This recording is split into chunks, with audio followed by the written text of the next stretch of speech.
श्री गणेशाय नमः। प्रिय भक्तजनों, सूत जी बोलते हैं, मैं भगवान माधव श्री कृष्ण को नमस्कार करता हूँ, जो देवकी नंदन है, जो समस्त लोगों को आनंद देने वाले हैं और जो अपने भक्तों को भौतिक सुख तथा मोक्ष प्रदान करते हैं। जब ब्रह्मा जी ने भगवान विष्णु, जो लक्ष्मीपति हैं और श्वेत दीप में विराजमान है, उन्हें प्रणाम किया, तब उन्होंने पूछा। ब्रह्मा जी बोले, हे ऋषिकेश, आपने कहा था मासों में मैं मार्गशीर्ष हूँ। कृपया बताइए, इस मास का क्या महत्व है? इस महीने का अधिदेवता कौन है? क्या दान करना चाहिए? स्नान कैसे करना चाहिए? क्या नियम है?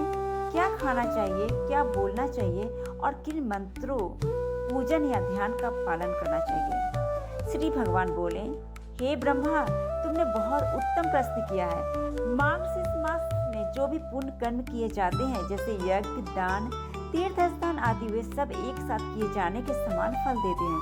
जो व्यक्ति केवल मार्गशीर्ष मास के महात्म्य को सुनता है, उसे तुला पुरुष दान आदि करने के समान फल मिलता है।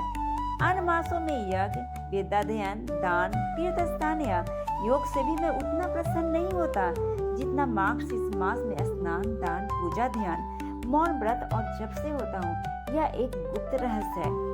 देवताओं ने इस रहस्य को छिपा के रखा है ताकि केवल पुण्यात्मा लोग ही इसका पालन करें। मार्गशीर्ष मास वह समय है जो मुझे प्राप्त कराने वाला है, अतः जो मेरे भक्त, उन्हें इस मास में अवश्य पूजा पुण्य करना चाहिए।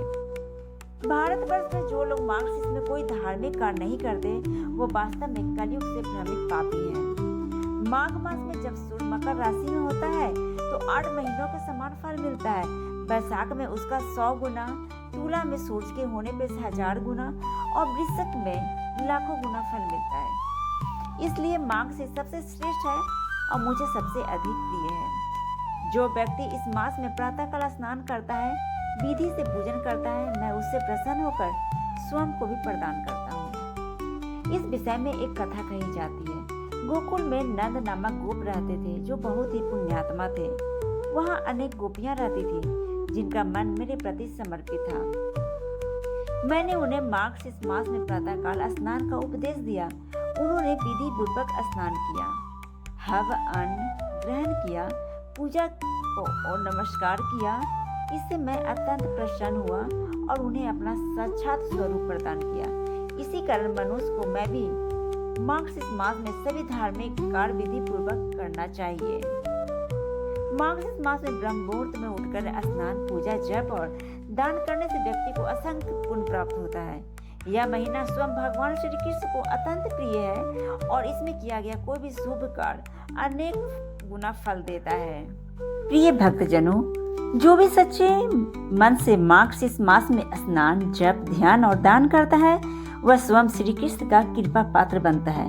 आइए इस पावन मास में प्रतिदिन प्रातः स्नान करें, हरि नाम का जप करें और भक्ति के पथ पे आगे बढ़ें। जय श्री कृष्ण।